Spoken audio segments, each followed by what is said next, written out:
Hello everyone. Today we are going to start with a new topic called as JFED. It is a part of the first module, but it is just that we need to go understand and what do you say implement the working of a junction field effect transistor, or in short, known as JFED. So first of all, let me see whether it is adjustable or not. Yes, it is visible now.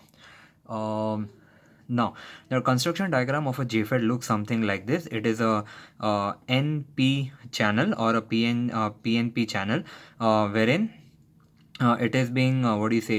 An N channel is being what do you say? Doped in between of what is it, two p channels over here. If you look carefully, these are two p channels which is being having majority of them as holes in them. Now if you have an n and if you have a p channel, then there is always a possibility of a depletion region across them. So between this n and this p there will be a depletion region across it, and between this n and between this p there will be a depletion region across it. The reason why it is wedge shaped, wedge, WEDGE, wedge shaped, will be clarified very soon. Now also, the symbolic diagram of a JFET or a junction field effect transistor is somewhat like this. It has a straight line with two outgoing lines, and then the terminals. One of them is drain, one of them is source, and one of them is gate. This will be the input, this will be the output, and this will be the common terminal that we are going to connect. Now, this is configuration. This is a configuration in N channel. What do you say? If the channel or the main part is of N type material, and this will be the symbol. The arrow will be going outwards if you are having a p channel JFET. Now why do we have a wedge shape is because now the p region over here that you are looking over here. Now the connection, let me make you understand the connections first.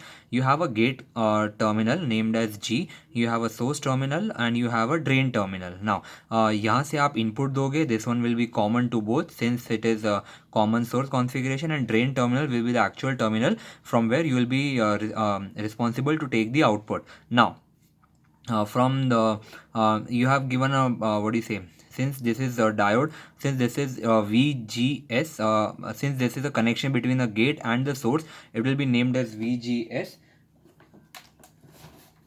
Just a moment. Huh. Since this is a battery polarity between gate and source, it is being named as VGS. Since this is a battery polarity connected between drain and source, it will be named as VD. Between drain and source, it will be named as VDS. The junction JGS is what do you say, P2 negative. Hence, it is crisscross reverse bias connection.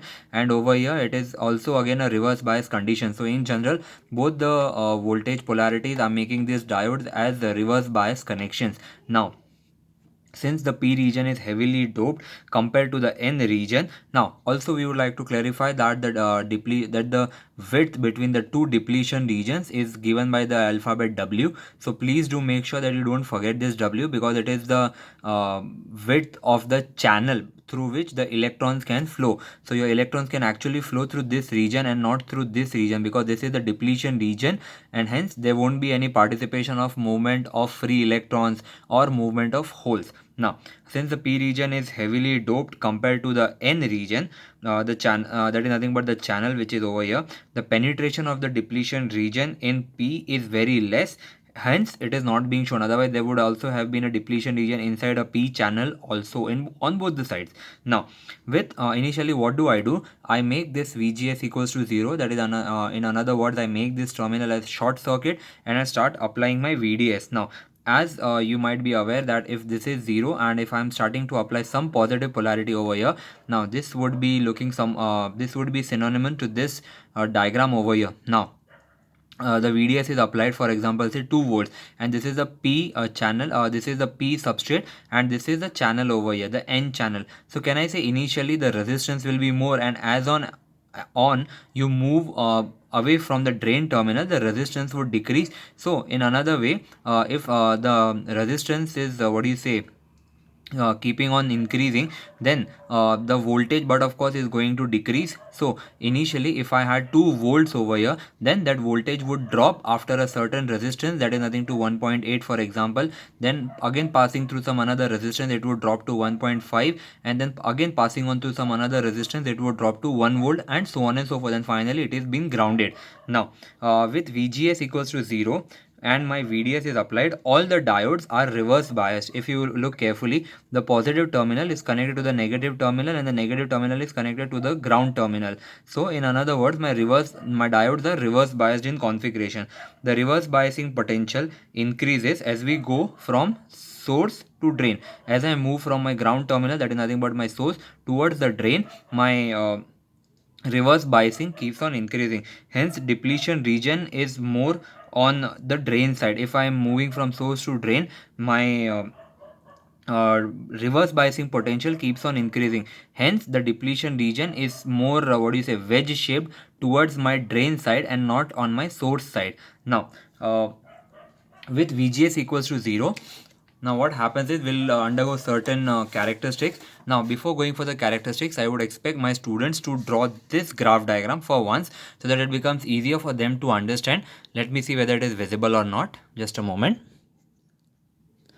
Before that, I would expect my video students to just take this diagram also. I would always expect my students to draw the diagram so that it becomes easier for them to understand the topic when the explanation is going on. Now, once you draw this, please pause the video over here and draw the video of this graph also. Please do pause it, draw this graph and please come back again. Now, once you have this graph into your view, let us begin. Now what happens is with VGS equals to 0, you have the plotting of x-axis versus the y-axis. Now in the upper section over here, the output voltage will lead to an output current over here. So your VDS is responsible for a generation of a output current named as ID. So VDS will be the independent quantity on the x-axis and VGS will be ID will be the current which is on the y-axis, the dependent quantity over here. Now if you look carefully over here onto the graph, now the graph is somewhat very much simple in nature. With VGS equals to 0, you are keeping your VGS, that is the input characteristic, equals to 0. With VGS equals to 0 and some amount of VDS is applied. If you look, there is a small line over here and some VDS is applied, and this VDS when applied and VDS is increased in the width of depletion region and decrease in the width of channel is less.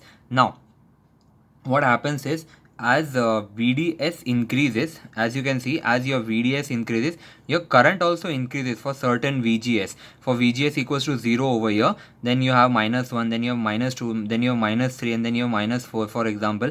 So for starting from this value, if you keep on increasing the value, your as you increase your voltage, your current also keeps on increasing following Ohm's law. So in other words, this region over here up till this point, up till a certain point, is known as ohmic region. Why? Because it follows your Ohm's law, it follows the characteristics of Ohm's law. Hence when you increase your voltage, your current also increases in that same amount. Hence this region is known as ohmic region. Now if VDS is increased further, keeping VGS equals to 0, but of course then decrease in W, or the width of the channel increases. Now the width is almost reducing now.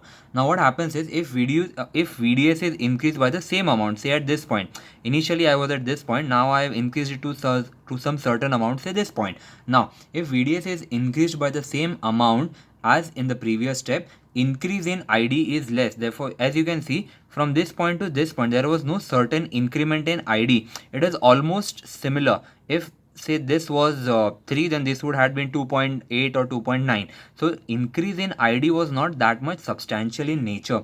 Now this curve is called the output characteristic. This causes the curve in the output characteristic. At a particular value of VDS with VGS equals to 0, your W, the pinch off voltage, W, that is nothing but the width of the depletion width of the channel, becomes 0 at this point. This is known as the pinch off point. Now at this point, when after this point, when your width of the channel is 0, the width of the channel is 0, that means it has entered into the pinch off point. Why? Because it appears like a pinch. I'll show you in the diagram over here. Now it appears like a pinch over here, as you can see over here. So since it appears like a pinch, it is known as pinch off point of JFET, and this value at which there is a occurrence of pinch off, it's known as pinch off voltage, known as VP. After pinch off, now this is was somewhat important, bacha, please do pay attention. After pinch off, my W is 0, but of course because there is no width of channel to provide any flow of electrons, hence there will be no current ideally, but there exists potential barrier, that is nothing but internally generated electric field. If you remember or recall our concepts regarding the PN junction diode configuration, there was a creation of internally generated potential barrier, due to which there was movement of electrons. Similarly, a potential barrier is being generated over here between P, that is nothing but the gate, and N channel on the drain side. N channel over here which is on the drain side. यहाँ पे आपका drain terminal है बच्चा, और यहाँ पे आपका source terminal है. Now what happens is, this positive terminal on the drain side will try to attract the electrons from this point over here. So this electrons will be attracted by a certain amount of polarity. Now this potential positive on the drain side attracts constant number of electrons from the source side. Hence the current flows, hence the current ID flows even after W is equals to 0. Even if your W is 0, there is a constant flow of current. Since the current is under the influence of electric field, the device is known as field effect transistor, or in other words, the current is flowing across this junction, hence under the effect of electric field, hence the name of the device is junction field effect transistor.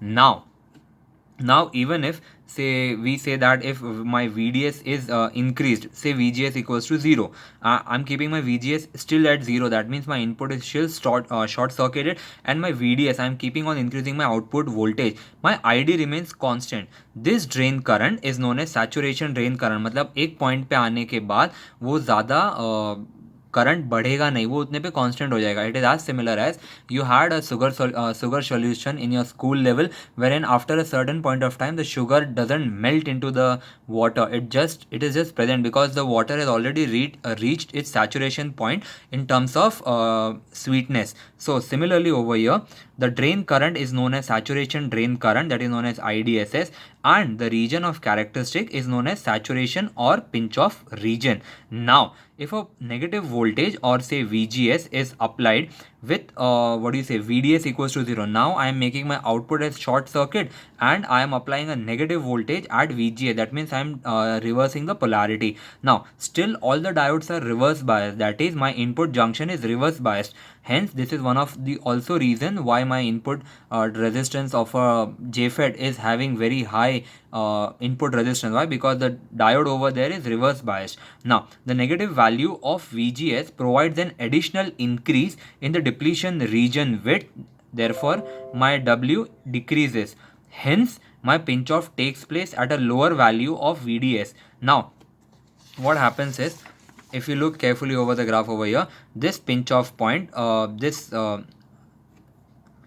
VGS equals to 0, you kept VGS equals to 0 and you increased your VDS. So your pinch off happened at this point first of all, then your pinch off happened at this point, then your pinch off happened at this point. If you look carefully, if you are decreasing the value of VGS in the negative polarity or you're reversing the polarity, then the pinch off is happening at a much initial state, or I would say initially if my pinch off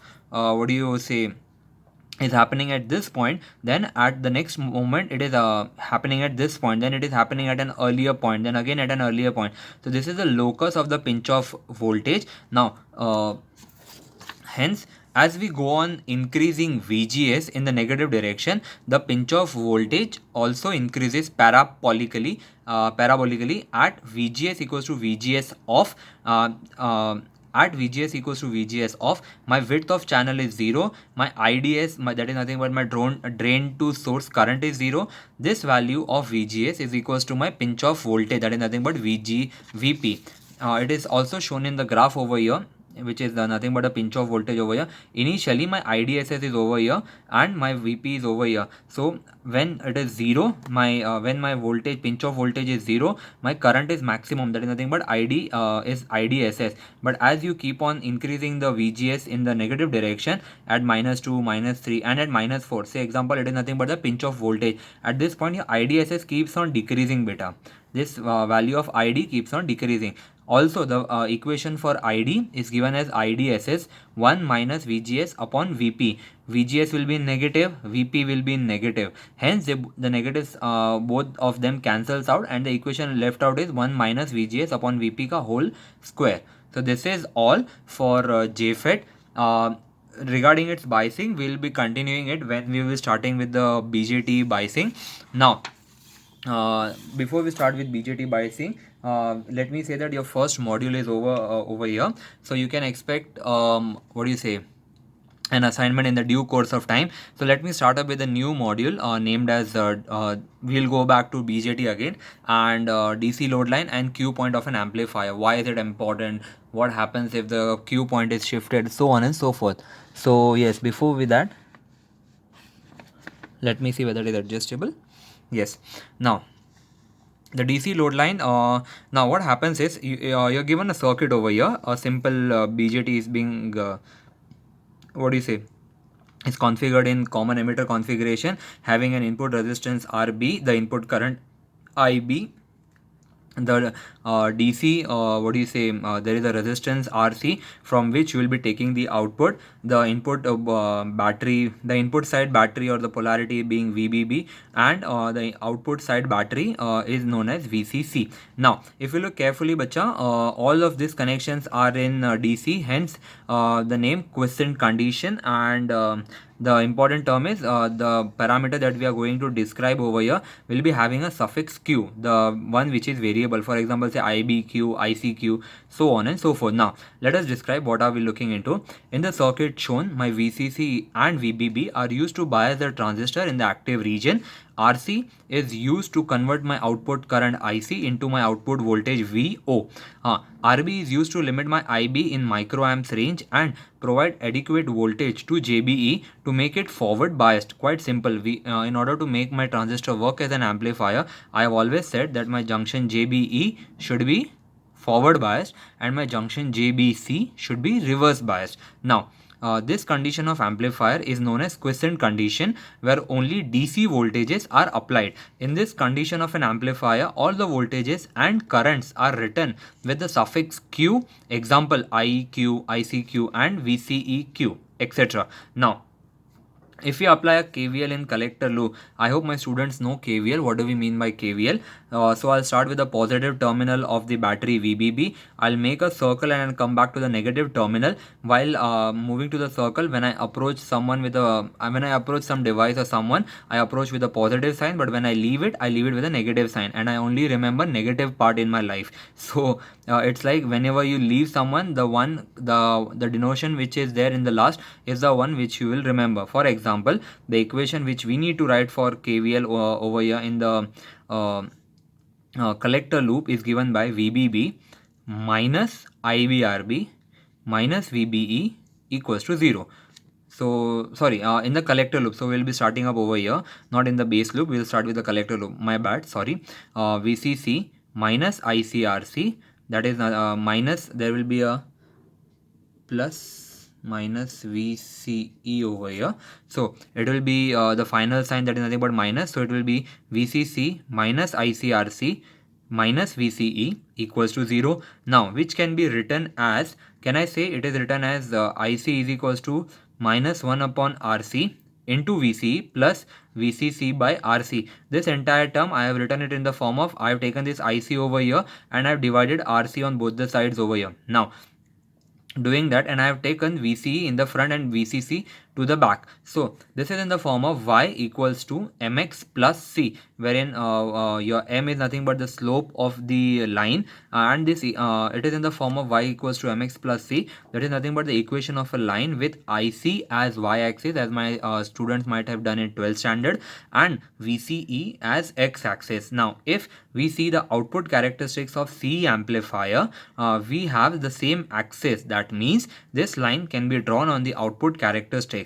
Now, these points can be obtained as follows. Now, if you carefully remember the output characteristics of VCE, it is nothing but output voltage upon output voltage versus the output current.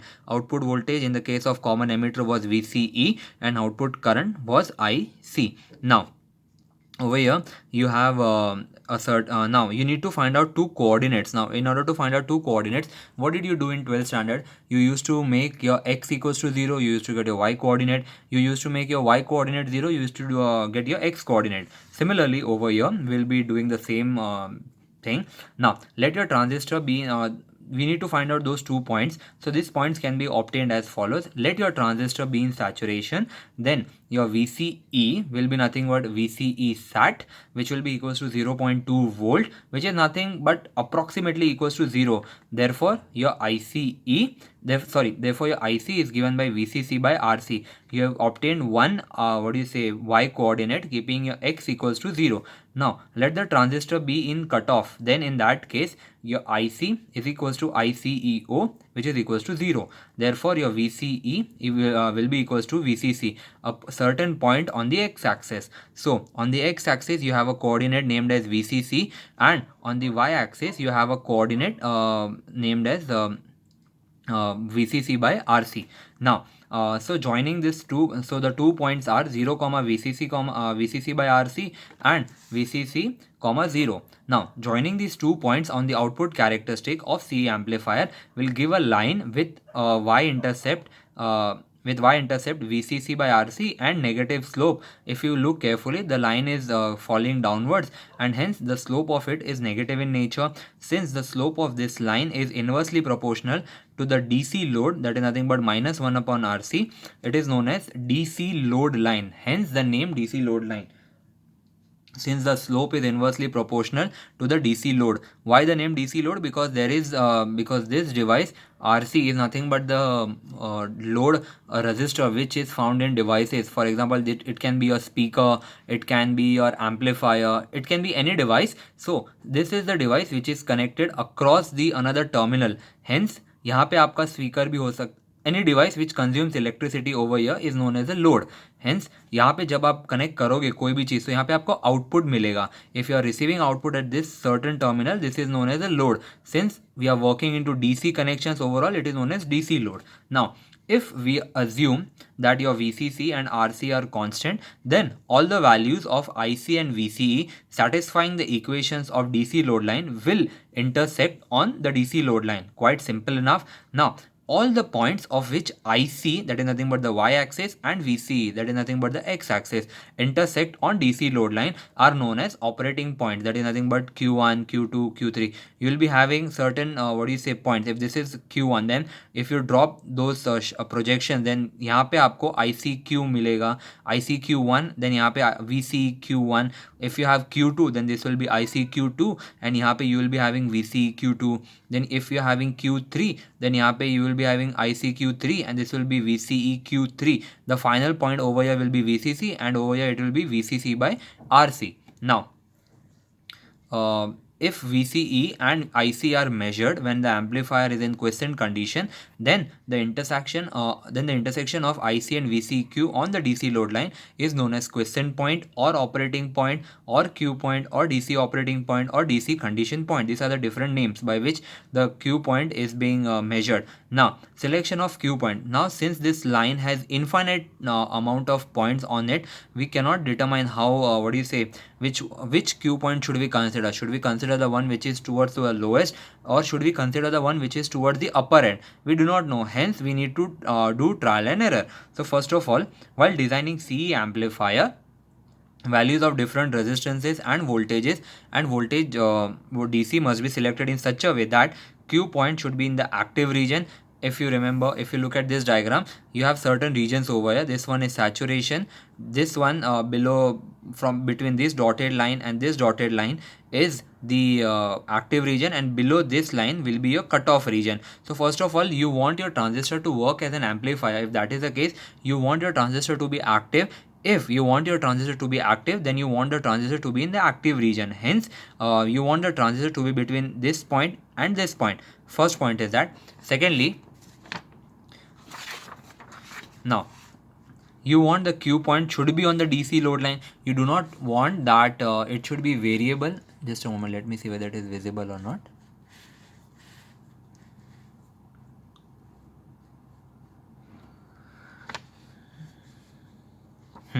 your Q point should be on the DC load line. Again, it's an important part because we have just derived it, that why DC load line is important, why every point on that why every point on that line is important for us for the transistor to work as an amplifier. Now, so as far as the Q point should be selected in the mid of the load line to avoid clipping or distortion of the signal as shown in the figure below. Now suppose if you are considering a Q point which is towards the upper end, now what happens over here is, if you're taking this Q point over here, then in that case, if you look at the output voltage and the output current, this is nothing but the input current. See, if you look over here, when you're applying a proper sine wave, आप एक पूरा 360 degree का sine wave दे रहे हो, but आपका Q point ऊपर होने की वजह से आपका ऊपर वाला पार्ट जो था आउटपुट का, आउटपुट करंट और आउटपुट वोल्टेज का, दोनों ही पार्ट क्लिप हो गए. So which is again not expected. If you take the Q point towards the lower part, then again यहाँ पे आपका लोअर पार्ट जो है आपके इनपुट का, वो प्रोसेस नहीं हो पाता, and because of that your BJT का output in terms of voltage and current, both lower points or the lower peaks get clipped. So in another words, you want your transistor to be in the, you want your Q point to be in the center of the DC load line, so that whenever you give an input, the input is processed properly, or I would say completely, so that it gives you a proper output that is of 360 degree. Now, in order to do that, what are the terms that we do? Now, once the Q point, it is known as bias stabilization or DC bias stabilization. Now, once the Q point is selected and VCC, RB and RC, VCC, that is nothing but the output voltage, RB was the input resistance, and RC was the output resistance, are decided to obtain VCEQ and ICQ. Now this will be the main point wherein you want that you want your Q point to be in the center of the DC load line in the active region. Then the Q point should remain stable ideally under all circumstances, but in general what happens is the Q point is not remaining stable. Why? Let's see. In practice, the Q point do shift towards either saturation or cutoff, and we get distorted in the output signal, or that is nothing but clipping. The Q point shifts on the DC load line because of the following reason. First is variation in device parameter. Now, before reading all this, I would just like to give you a simple example, that if you have a radio or a transistor at your place, so due to aging effect, or I would say malfunctioning after a certain point, but of course the transistor or the radio has a BJT mounted on it. So the BJT has a certain current gain value. It ranges from 20 to 400. That is a standard range of a BJT having a good ideal good ideal value. Now, it is not at all possible to generate a transistor having two same accurate values. For example, under manufacturing constraints, it is not possible to have two BJTs at the same value.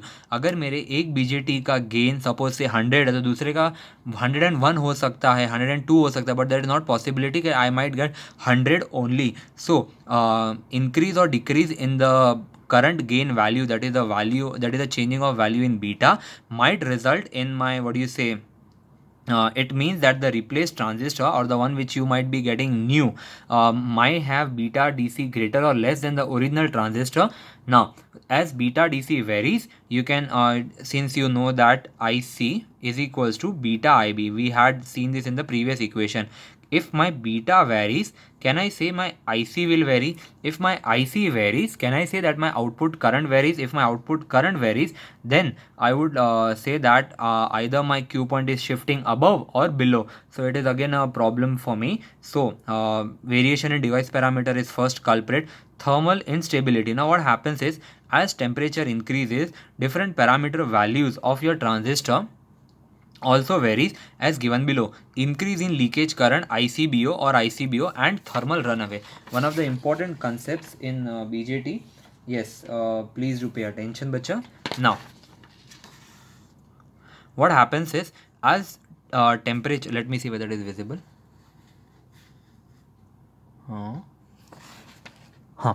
Now, as temperature increases, thermal generation, you might recall your thermal agitation concept, and over here, thermal agitation as T increases, thermally generated minority carriers also increases. Now due to this, what happens is ICBO increases. If your ICBO increases, that is nothing but the conventional leakage current flowing from collector to base keeping emitter open, that is nothing but ICBO. If your ICBO increases, can I say if the numerator increases over here, then ICEO will also increase. If your ICEO will increase, then it has an equation.